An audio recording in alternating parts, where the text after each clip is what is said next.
So after a much needed break from anything comic book media related, we are back today with a Supergirl update. And this update is unfortunately not what you want to hear if you value variety in your entertainment like I do. Let's discuss. I watch so you don't have to. All I'm offering is the truth, nothing more. So a lot has happened over the past couple of weeks as I removed myself from the DC Marvel cyclone of mediocrity. If reports are to be believed, a WB merger or buyout is imminent. And it has a lot of people asking questions like what will be the fate of DC and James Gunn should it happen. Now, I'm not willing to report on or believe any of the rumors that I'm hearing until I hear it from a credible source. I love rumors. Facts can be so misleading. Were rumors true or false are often revealing. But coming out of Peacemaker Season 2, it's hard to imagine a situation where James Gunn's DCU is being looked at as a bona fide success in the eyes of the studio. Now, I didn't watch Peacemaker because just like Season 1, nothing about it looked interesting to me.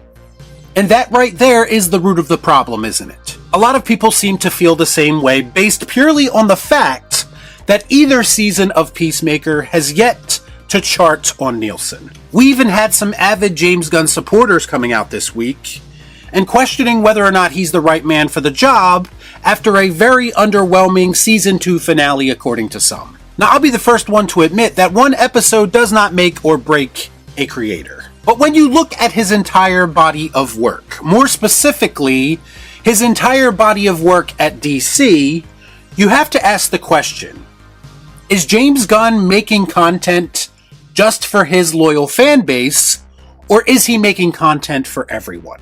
If my answers frighten you, Vincent, then you should cease asking scary questions. Here's the thing, you can scream from the rooftops that you thought that Peacemaker Season 2 was peak and that everybody is out of their minds. But what the numbers tell us is that regardless of quality, audiences just do not have a major interest in any of the quirky side characters that James Gunn seems to love so much. Very few people are able to take their emotions out of it and assess a situation from an unbiased point of view. And I believe that is what created so much toxicity and so much divisiveness in the fan base as it stands right now. Despite the fact that some people seem to be waking up from their James Gunn trance and realizing that he is limited in his storytelling capabilities, there are also people who will blindly support him no matter what. The problem is these people clearly do not represent the majority. If you factor in Creature Commandos and Peacemaker viewership, which is clearly the projects that were more in James Gunn's preferred wheelhouse. Gimmicks only work for so long when it comes to the general public. The fact that there are more and more people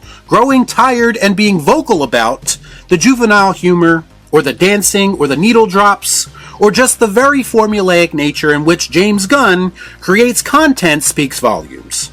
So I strongly suggest that you wake the up. Which brings me to Supergirl, and before anyone says it, yes, I know, he is not directing or writing this project. But when the first thing that he does is compare it to his biggest success story that he's been chasing ever since, red flags start going up everywhere. Now, I realize that he is speaking in a general sense, talking about how it's a cosmic story, and that it probably won't be a direct ripoff of Guardians of the Galaxy. So you're telling me there's a chance? But when you consider that people just expressed how over his shtick they are getting, I think the last thing you want to do is make a comparison like this in any sense. Plus, even if you take the James Gunn element out of it, how many times have we heard comparisons like this, and they never live up to that hype? Remember when everyone said that Longlegs was the next Silence of the Lambs? It wasn't. Remember how every new DC movie is the next Dark Knight? They typically aren't. Remember how every MCU movie somehow tops the last one, and that rarely happens as well. When you make comparisons like this, it sets up unrealistic expectations that these people can rarely live up to. Numerous people, including myself, have expressed how projects like Clayface, Lanterns, and even Supergirl are a little bit more appealing because of James Gunn's more limited creative involvement. And you kind of undid that almost instantly by making this comparison between Supergirl and Guardians. It's a bold strategy, Cotton. Let's see if it pays off for him. People do not want another Guardians of the Galaxy ripoff. A lot of DC fans certainly do not want any DC movie to feel like a Guardians of the Galaxy movie. I mean, you've already picked the most James Gunn version of Supergirl you can possibly find with this drunk sorority girl character arc. It's not how I would have introduced the character for the first time in years, but I was willing to see what they were going to do with it. And now I'm even less optimistic than I was before at the prospect of this movie actually being something different. In this day and age where superhero fatigue is running rampant, more of the same is not the answer. Trying to recapture Guardians of the Galaxy lightning in a bottle once again is not the answer. Did you know that this could end up being the first year in a while where a comic book movie does not end up in the top 10 highest grossing films of the year? Superman and Fantastic Four are on the cusp of being knocked out of the top 10, and by the end of the year, they probably will be. Do we really think that in this climate, where Superman, of all characters, is struggling to make the top 10, that this is the best direction to take with Supergirl? Trying to recapture some energy with Supergirl, instead of letting her stand on her own as a character and forge her own path, is going to be the downfall. Now, there's going to be someone who responds to this and says, well, people are reading way too much into this. And I would kindly respond to that person and say, we wouldn't have anything to react to or overreact to if James Gunn let any of these projects speak for themselves. It's true.